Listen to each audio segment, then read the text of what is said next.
Мен Сағынаев Әмір Бердібекұлы, Қытаймен бизнес онлайн курсының 11-ші топ түлегімін.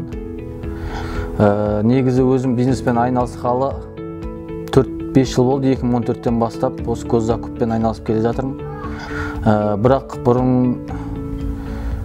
Қытаймен жұмыс жасамағандықтан ол маған қиын көрінетін және көп мүмкіншіліктер болмайтын бизнесте, госзакупта, тендерде ұтып алуға. Ұтамаған себебіміз конкуренция көп Қазақстанда. Қазақстан бағалар қымбат болады, және бәрі осы Қазақстаннан алғандықтан конкуренттер көп, бағамен ұту қиын болатын. Осы курстан кейін Қытайдан алуға мүмкіндік туды да арзан бағамен. Және осы соңғы рет флешкалар Қытайдан алдырдым. Ашық конкурс тәсілімен осы флешкаларды ұтып алдық.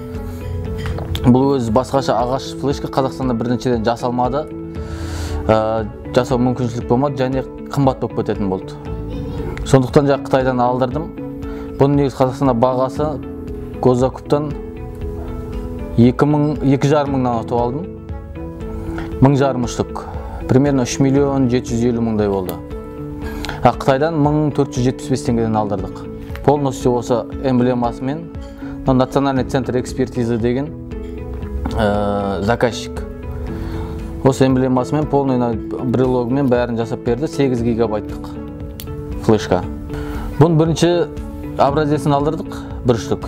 Тура осындай эмблемасымен бәрін жасап берді. Эмблемасын енді біз өзіміз Қазақстаннан жасап жібергенбіз, электронный вариантын.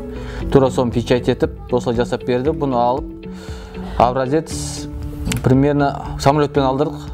Срочно болғаннан кейін бізде госзакупта срок поставки аз болғаннан кейін самолетпен 4 күнде келді.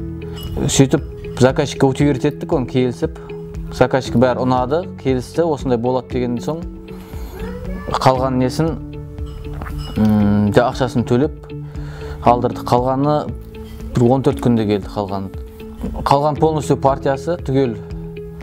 Мін бүгін келіп тұр қазір. Күтіп алдық, складтан алып, бәрін ашып көрдік, бәрі түгел, дұрыс, эмблемасын бәрі тура сол образецтегідей болып шықты.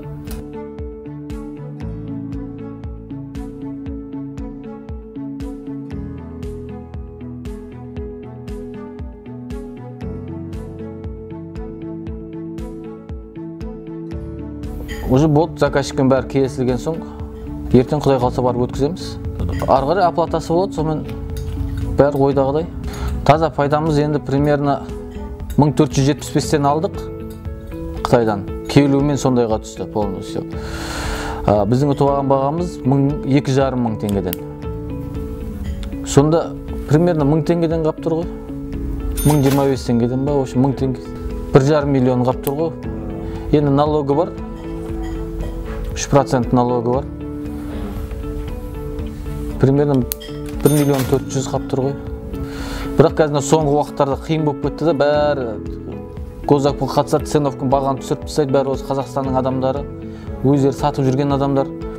Олардан алып, мұнайға сатып, арзан бағамен ол жерін пайда көру қиын болып кетті да қазір. Сонымен соңғы уақыттарда көп ұтпағам негізі. Сосын осы курсқа жазылдым. Осы бітіріп шықтым да, сонымен тәуекел қылып біріншісін көрдік жаңағы. Как раз сондай конкурс шығып қалды да. Сонымен бірінші бағасын біліп алдық, сайттан несін көріп, бағасын бәрін біліп, конкретно точно уточнить етіп, сонымен бағасын бердік. Результат шыққаннан кейін уже победитель болып шықтық.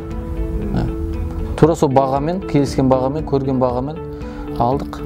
Зауытты Алибабадан таптық, порталдан Алибабадан. Осы Қазақстанда отырып, бірінші ол конкурс тұрған кезде тауып алдық қой біз. Конкурс тұрған кезде характеристикасын қарадық та іздедік. Интернеттен Алибабадан іздеп, тура соған сәйкес келетін осылар бар екен.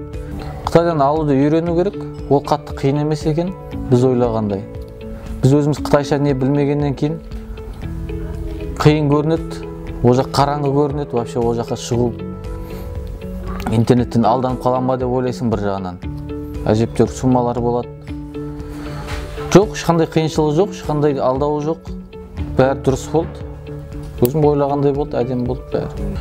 Осыны үйреткен жігіттерге рахмет, Елдос деген. Құдай қаласа бәрі жұмыс нормально болып кетсе, шот алын қалдырамыз бұл жігіттерге де. Ешқандай қиынсыз порталдан көріп, керек нәрсені таңдап, прямой өзің алған посредниксіз. Сол жері жақсы.